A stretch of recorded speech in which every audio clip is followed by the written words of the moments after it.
முதலாவதாக நாம் சிந்திக்க இருக்கின்ற வினாவானது, முருகன் அப்படிங்கிறவர் பழனியிலேருந்து கேட்குறார்.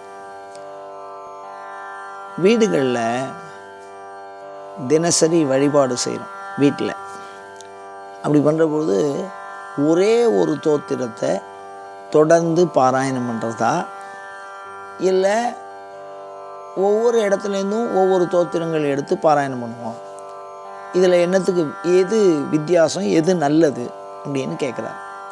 இப்போ ஒரு உதாரணம் பாருங்களேன். இப்போ நம்ம சைவர்கள், நம்ம டெய்லி வீட்டில் பஞ்சபுராணம் பாராயணம் பண்ணுறோம். ஞானசம்பந்தருடைய பாட்டு, அப்பருடைய பாட்டு, இந்த மாதிரி பஞ்சபுராணம்னு சொல்லுவாங்க. அதை பாராயணம் பண்ணுறாரு. அப்புறம் கொஞ்ச நாள் லலிதா சகஸ்ரநாமம், அப்புறம் கனகதாரா ஸ்தோத்திரம், இதை மாதிரியெல்லாம் இருக்கக்கூடிய ஸ்தோத்திரங்களை வெவ்வேறாக பாராயணம் பண்ணிட்டு வருதா, இல்லை ஒரே ஒரு ஸ்தோத்திரத்தை மீண்டும் மீண்டும் பாராயணம் பண்ணிட்டு வருதா அப்படின்னு கேட்குறாரு. அதாவது இந்த பாராயணம் அப்படிங்கிற வார்த்தை இருக்கொல்லையோ, அதுவே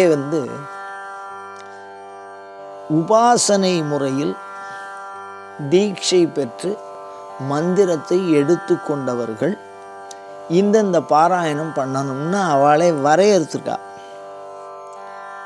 சோடசாட்சரி மந்திரம், பஞ்சதசாட்சரி மந்திரம், இதெல்லாம் தீட்சையாக எடுத்துண்டவா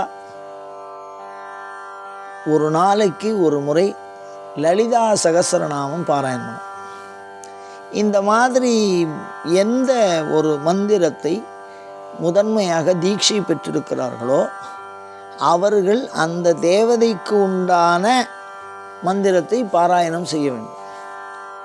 அப்படி அது என்ன மந்திரம் பாராயணம் பண்ணுறதுங்கிறது அதிலே இருக்குது, அவளே கொடுத்துருக்கா. அது ஒரு உபாசனை நெறி. அந்த மாதிரி இருக்கிறவா ஒரே ஸ்தோத்திரத்தை தான் பாராயணம் பண்ணணும். இப்போ அந்த மாதிரி தீட்சையெல்லாம் எடுத்துக்கலை, எந்த விதமான ஒரு சாத்திர அங்கீகாரமும் சமயச்சார்பு அப்படிங்கிறது எதுவும் இல்லை, சாமான்யமாக பக்தி, சுவாமி மேலே ஒரு அன்பு இருக்குது, நான் வீட்டில் பாராயணம் பண்ணுறேன் அப்படின்னு சொன்னால், அது நீங்கள் திருமுறைகள், 12 திருமுறைகள் அப்படிங்கிறத நீங்கள் அதில் ஒரு முக்கியமான எல்லா பாடலையும் பாட முடியலைன்னாலும் அதை பாடக்கூடிய முறை வச்சுருக்கா. 12 திருமுறைகளை நால்வருடைய போற்றி சொல்லி ஆரம்பிக்கணும். அது மாதிரி வாழ்த்து பாடல்கள் அப்படின்னு அதில் ஒரு முக்கியமாக அற்புத திருப்பதியங்கள் அந்த மாதிரிலாம் இருக்குது. அந்த மாதிரி ஸ்தோத்திரங்களில் உங்களுக்கு எது உங்களுடைய மனதை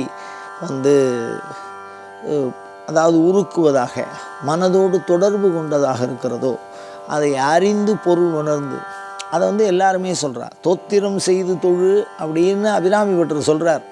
ஸ்தோத்திரம் பண்ணுங்கோ அப்படின்னு சொல்கிறார். அதே மாதிரி சொல்லிய பாட்டின் பொருள் உணர்ந்து சொல்வார் அப்படின்னு மாணிக்கவாசகர் சொல்கிறார். அப்போ சொல்லோடும் பொருளோடும் நன்கு அறிந்து உணர்ந்து செய்கிற பாடல்கள் நமக்கு மிகுந்த பலனை தரும். அப்போ நீங்கள் எத்தனை ஸ்தோத்திரம் பாராயணம் பண்ணுறேன் அப்படின்னு சொல்கிறத விட, அந்த ஸ்தோத்திரத்தினுடைய பொருள் என்ன, அது பாடப்பட்ட சூழல், அதோடு நாம் எதை தேடுறோம், நம்மளுடைய பக்தியினால் எதை இறைவன்கிட்ட விண்ணப்பமாக வைக்கிறோம், இல்லை நம்ம சிவபக்தியை கேட்குறோமா, இல்லை ஏதோ அவரவர்கள் வேண்டுகிற ஒரு வேண்டுதலை கேட்குறோமா, அதுக்கு என்னென்ன பாடல், இல்லை ஒரு சில சூழல்கள், அதாவது உடல் நலம் அப்படின்னு இருக்கும், அதுக்கெல்லாம் கவச்சம் பாராயணம் பண்ணினா நல்லதுங்கிறா. நவக்கிரக கவச்சம்னு இருக்குது, அதை பாராயணம் பண்ணினா சரீரத்தில் ஏற்படுற எல்லா உபாதிகளும் நிவர்த்தி ஆகுங்க. இப்போ நவக்கிரகத்துக்கு திசை சரியில்லை அப்படின்னு சொல்லுவாள். 7.5 நாட்டு சனி அந்த மாதிரிலாம் காலதோஷங்கள்லாம் இருக்குது. அதுக்கு இந்த நவக்கிரக சனி கவச்சம், பூத கவச்சம் அப்படின்னு இருக்குது. அதை மாதிரி செய்கிறது தான் பாராயணம் அப்படின்னு சொல்கிறா.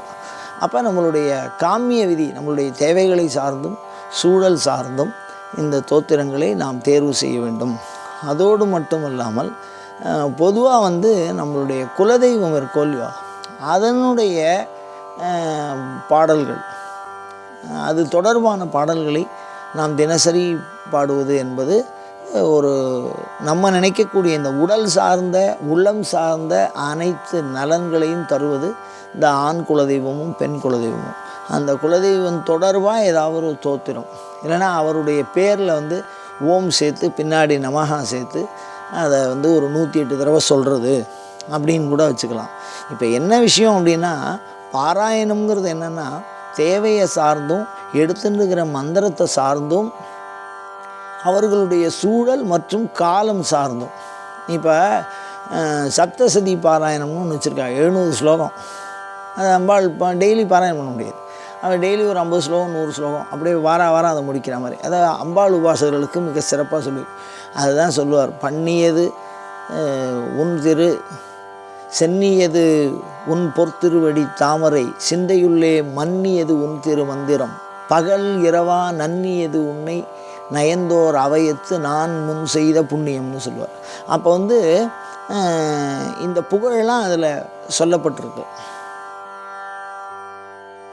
அப்போ நம்மளுடைய சூழல் சார்ந்தும் காலதாமதம், அதாவது காலம், இந்த எவ்வளோ நேரம் நம்மளால் முடியும் அந்த நேரம், அந்த சொல்லிய பாடு, அந்த பாடலுடைய பொருள், பாடுன்னா அனுபவம்னு அர்த்தம், அந்த பாடலுடைய அனுபவம் அவைகளை சார்ந்து அந்த தோத்திரங்களை நாம் தேர்வு செய்ய வேண்டும். அப்படி தேர்வு செய்து நாம் பாராயணம் செய்தோமே ஆனால் பூரணமான பலனை நம்மால் அடைவதற்கு எல்லா விதமான வாய்ப்பும் உண்டு. இன்னும் சொல்லப்போனால் தோத்திரங்களில் எப்படி தேர்வு பண்ணணும் அப்படின்னா, அடியவர்களாக சிவபெருமானால் ஏற்றுக்கொள்ளப்பட்டவர்கள் பாடப்பட்டதே தோத்திரம். இப்போ எனக்கு ஒரு பாடல் பாடுறேன், எனக்கு எழுத தெரியும், கவிதை எழுத தெரியும், எனக்கு முன்னாடி ஒரு கோயில் இருக்கு, அந்த சாமியை பற்றி நானே எழுதினா அது பேர் பாடல் இல்லை. இறைவனால் அங்கீகரிக்கப்பட்டிருக்க வேண்டும், அதுதான் தோத்திரங்கள்னு பேர். இப்போ கனகதாரா ஸ்தோத்திரம் ஆதிசங்கரர் பாடியிருக்கார். அதை அம்பாள் அவர் சொல்கிற வார்த்தைக்காக பொன்மழையை பொழிய வச்சுருக்கா. அது மாதிரி அபிராமி பட்டர் அமாவாசையை பௌர்ணமி ஆக்கியிருக்கார் அந்தாதி ஸ்தோத்திரம். அது மாதிரி திருமுறைகள் ஞானப்பாலை கொடுத்து பாட வச்சுருக்கா. அந்த மாதிரி இறைவனாலே பக்தர்கள் என்று அங்கீகரிக்கப்பட்டவர்களுடைய வாயினால் வந்தது தான் வலுவுள்ள ஸ்தோத்திரம். அதில் நம்ம நம்மளுடைய தேவைகளை சார்ந்து, சூழல் சார்ந்து, காலம் சார்ந்து, வணங்குகிற கடவுள் சார்ந்து அதை நாம் தெரிவு செய்து கொள்ள வேண்டும்.